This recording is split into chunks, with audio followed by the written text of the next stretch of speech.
আজকে স্বাধীনতার 1 মাস পূর্ণ হলো। আমরা কি পেলাম আর কি হারালাম?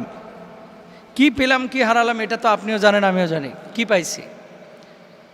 এখন যে কোনো ইসলামিক স্কলার কথা বলতে সামনে কি হবে এই কথাটা বলার পরে সে এটা চিন্তা করতেছে না। তার মানে কি? বাক স্বাধীনতাটা পুনরায় ফিরে পেয়েছে। 2 নম্বর আসেন, বাংলাদেশে এই নতুন স্বাধীনতার পর থেকে অনেকে রাস্তাঘাটে গুমের ভয় পাচ্ছে না, অনেকে থানার ভয় পাচ্ছে না। হ্যাঁ, অপরাধী যে সে ভয় পাবে, কিন্তু আগে অপরাধ না করে মানুষ ভয় পেয়েছে। এখন কি পেয়েছেন আপনি আর কি হারিয়েছেন? হারানোর বিষয় যদি বলা হয় তাহলে আমরা স্বৈর শাসককে হারিয়েছি। হারানোর বিষয় যদি বলা হয় যারা বাক স্বাধীনতাকে হরণ করেছিল তাদেরকে হারিয়েছি। হারানোর বিষয় যদি বলা হয় তাহলে আমরা আমাদের সত্তাগত, আমাদের ভেতর, আমাদের বাহির দমন নিপীড়নের মানসিকতা যাদের মধ্যে ছিল, যে সমস্ত জালেমদের, তাদেরকে আমরা হারিয়েছি। পেয়েছি কি? আমরা পেয়েছি কিছু স্বচ্ছ, সুন্দর, উদ্যমী, শক্তিশালী কিছু যুবককে যারা আগামী বাংলাদেশের নেতৃত্ব দিবে ইনশাআল্লাহ তাআলা। আমরা পেয়েছি কি আলেম ওলামারা মন খুলে কথা বলতেছে। আমরা পেয়েছি কি সমস্ত ইসলামিক দলগুলো ওপেন এখন রাজপথে কাজ করতে পারতেছে। আমরা পেয়েছি কি দাওয়াতি কাজ সবাই ওপেন করতে পারতেছে। তো এখন কথা হচ্ছে 1 মাস পরে আমরা ছাত্রদের কাছে কি পেলাম, ছাত্রদের কাছে কি পেলাম এবং কি হারালাম, এই আলোচনার আগে আমাদের দরকার যে আপনি নিজেকে স্বাধীন মনে করতেছেন কিনা। হ্যাঁ, আমি স্বাধীন মনে করতেছি। জুমার খুতবাতে আগেও যেমন স্বাধীনভাবে কথা বলেছি, আমার মসজিদে স্বাধীনতা ছিল, সব মসজিদে সেই স্বাধীনতা ছিল না। তো এখন অনেকে স্বাধীনভাবে কথা বলতেছেন। তো বাক স্বাধীনতা যদি এখানে আপনার রোধ করার বা কণ্ঠকে আপনার চিপে ধরার, যদি কারো গলাকে চিপে ধরার যদি কারো মানসিকতা থাকে, সেখানে সত্য কথা বলা যায় না। অনেক সময় আমাদেরকে ফোন করে বিভিন্ন মহল থেকে থ্রেট করা হতো যে এই টপিকে, এই সাবজেক্টে কোনো কথা বলা যাবে না। এই 1 মাসে কেউ আমাদেরকে এই ধরনের কোনো কথাবার্তা বলে নাই। তো আগামী মাহফিলের মৌসুম, অনেকে হয়তো বা সত্য কথাগুলো বলবেন, অনেকেই হক কথাগুলো বলবেন, অনেকে হক কথাগুলো বলতে পারবেন না। তো 1 মাস গিয়েছে, অনেকেই অনেক ধরনের স্বপ্ন কল্পনা আপনারা করতেছেন, স্বপ্ন দেখতেছেন আপনারা। কিন্তু বেসিক্যালি এখানে আমাদের একটা বিষয় মাথায় রাখতে হবে, 15টা বছর মাত্র 1 মাস। কোথায় 15 বছর আর কোথায় 1 মাস? একটা মাসে এত কিছু আশা করা আসলে আমাদের ঠিক হবে না। ওয়েট অ্যান্ড সি, অপেক্ষা করেন এবং দেখেন সামনে কি ঘটতেছে, কি হচ্ছে। প্রিয় ভাইরা, তারপর আরেকটা বিষয়, সেটি হচ্ছে যে কোনো কাজে দ্রুততা এটা শয়তানের লক্ষণ। যে কোনো কাজে তাড়াহুড়া করা যাবে না, বরং ধীর স্থিরতা এটা আল্লাহ সুবহানাহু ওয়া তাআলার পক্ষ থেকে আসে। যে কোনো কাজে আমরা সুস্থতার সাথে, শৃঙ্খলার সাথে, ধীর স্থিরভাবে আমরা করার চেষ্টা করব। স্বাধীনতা এটা আল্লাহ সুবহানাহু ওয়া তাআলা মানুষকে জন্মের পর থেকে দিয়েছেন, তবে এটার কিছু লিমিটেশন আছে যে আপনি কতটুকু নিজেকে স্বাধীনভাবে ব্যবহার করতে পারবেন। স্বাধীনতার মানে এই না যে লজ্জাস্থানকে উন্মুক্ত করে আপনি রাস্তাঘাটে চলবেন। স্বাধীনতার মানে এই না যে রাত্রিবেলায় আপনি বারে গিয়ে মদ খাবেন। স্বাধীনতার মানে এই না যে যাকে খুশি আপনি তাকে ধরবেন, চুরি ডাকাতি করবেন। স্বাধীনতার সীমাবদ্ধতা আছে কোরআন এবং সুন্নাহের ফ্রেমের মধ্যে থেকে। যেটা আমার অধিকার, সে অধিকার আমি বুঝে নিব এবং সেই ফ্রেমের মধ্যে থেকে আমি হারাম থেকে নিজেকে বিরত রাখব। সেই ফ্রেমের মধ্যে থেকে আমি নিজেকে বিরত রাখার চেষ্টা করব। এটা হচ্ছে স্বাধীনতা। তো 1 মাস গেল স্বাধীনতার, 1 মাস পূর্তিতে আমরা কি পেলাম, কি হারালাম, এই পাওয়া এবং হারানোর হিসেব না করে আমি কি করলাম এবং কি করছি, কি করব, এই প্ল্যান করি। হাজার হাজার ছাত্র জনতা, আওয়াম মানুষ যারা আঘাতপ্রাপ্ত হয়ে হসপিটালের বেডে কাতরাচ্ছে, তাদের জন্য আমরা কি করতেছি, এই জায়গাটা আমাদেরকে মাথায় রাখতে হবে।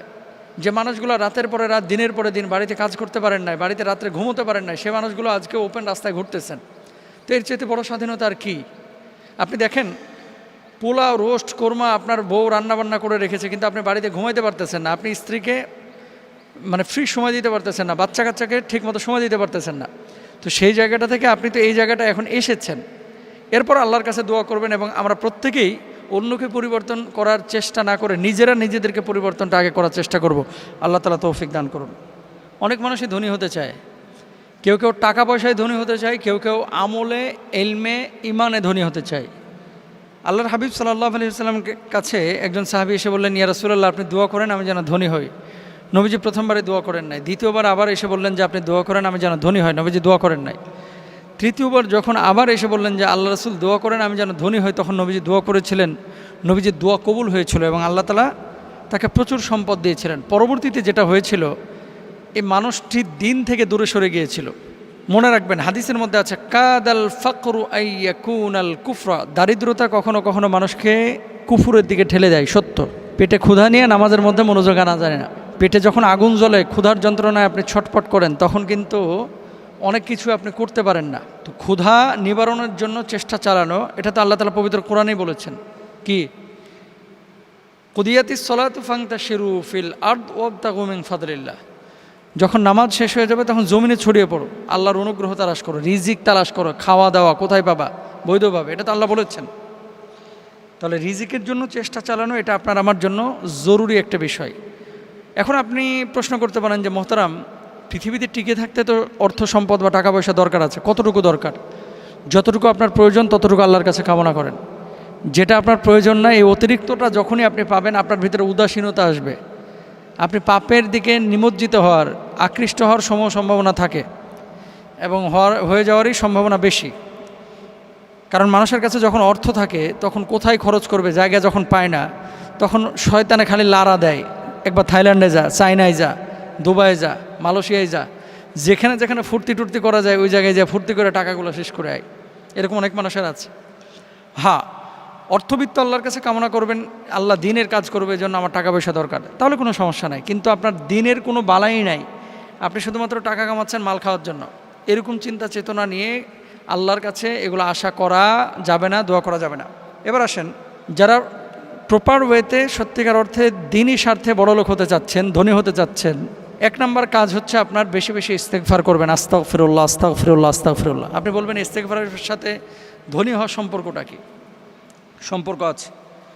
কোথায়? সূরা নূহের 10 এবং 12 নম্বর আয়াতে আল্লাহ কি বলছেন? ফাকুলতু আস্তাগফিরু রাব্বাকুম ইন্নাহু কানা গাফফারা ইউরসিলিস সামা আলাইকুম মিদরারা ওয়া ইউমদিদকুম বিআমওয়ালি ওয়া বানিনা ওয়া ইয়াজআল লাকুম জান্নাতি ওয়া ইয়াজআল লাকুম আনহারা। ইস্তেগফার বেশি করো, আসমানের বরকতের দরওয়াজা আমি আল্লাহ তাআলা খুলে দেব। তোমাদের পালনকর্তার কাছে ক্ষমা প্রার্থনা করো, তিনি অত্যন্ত ক্ষমাশীল, তিনি তোমাদের উপর অজস্র বৃষ্টির ধারা ছেড়ে দেবেন, তোমাদের ধন সম্পদ ও সন্তান সন্ততি বাড়িয়ে দেবেন, তোমাদের জন্য উদ্যান স্থাপন করবেন এবং তোমাদের জন্য নদী নালা প্রবাহিত করবেন। তাহলে এখান থেকে কি বোঝা যায়? সম্পদ বাড়ানোর জন্য ইস্তেগফারের সম্পর্ক আছে, এটা আল্লাহ তাআলা নিজে বলেছেন সূরা নূহের মধ্যে। তাহলে নিজে ধনী হতে চাইলে বেশি বেশি তওবা করেন, ইস্তেগফার করেন, আস্তাগফিরুল্লাহ পড়বেন, আস্তাগফিরুল্লাহ ওয়া আতুবু ইলাইহি এটা পড়বেন। 2 নম্বর, যাকাত বেশি বেশি দেবেন। ইন্নামাস সাদাকাতু লিল ফুকারা ওয়াল মাসাকিন ওয়াল আমিলিনা আলাইহা ইলা আখিরিল আয়াহ। সুদীর্ঘ আয়াতে আল্লাহ সুবহানাহু ওয়া তাআলা বলেছেন, এই যাকাত যদি কেউ দেয়, হাদিসের মধ্যেও আছে, আল্লাহ সুবহানাহু ওয়া তাআলা তার জন্য বরকতের দরজা খুলে দেন। যারা যাকাতের হকদার, পাওনাদার, তাদের হাতে এই যাকাতগুলো পৌঁছে দেবেন ইনশাআল্লাহ। 3 নম্বর, আত্মীয়তার সম্পর্ক বজায় রাখার চেষ্টা করবেন। আনাস বিন মালিক রাদিয়াল্লাহু তাআলা আনহু বর্ণনা করেন, আমি শুনেছি রাসূল আকরাম সাল্লাল্লাহু আলাইহি ওয়াসাল্লাম বলেছেন, যে ব্যক্তি পছন্দ করে যে তার জীবিকা বৃদ্ধি হোক, তার মৃত্যুর পরে সুনাম থাকুক, সে যেন আত্মীয়তার সঙ্গে সদাচরণ করে। তাহলে আত্মীয়তার সম্পর্ক রক্ষা করা ধনী হওয়ার জন্য এটাও জরুরি। 4 নম্বর, দোয়ার আমল। কি দোয়া করবেন? আল্লাহুম্মা ইন্নী আউযু বিকা মিনাল কুফরি ওয়াল ফাকরি, আল্লাহুম্মা ইন্নী আউযু বিকা মিন আযাবিল কবরি লা ইলাহা ইল্লা আনতা। এই দোয়াটি আপনারা করবেন। 5 নম্বর, সবশেষ যে কাজটি করবেন, আল গিনা গিনান নাফস। কিছু মানুষ আছে যে মানুষগুলো আন্তরিকভাবে ধনী, আর কিছু মানুষ আছে যে মানুষগুলো আন্তরিকভাবে ধনী না। মানে কি, এর যতই দেন এর মুখে কখনো হাসি ফুটবে না, এরকম কিছু মানুষ পাবেন। অল্পে তুষ্টে থাকার মানসিকতা যার ভিতরে আছে সে মানুষটি ধনী। সুতরাং অল্পে তুষ্ট থাকতে হবে, আন্তরিকভাবে আল্লাহ আমাকে ভালো রেখেছেন, নিয়ামতের মধ্যে রেখেছেন, সুস্থ রেখেছেন, এগুলো মাথায় রাখতে হবে। আল্লাহ তাআলা আমাদেরকে বোঝার তৌফিক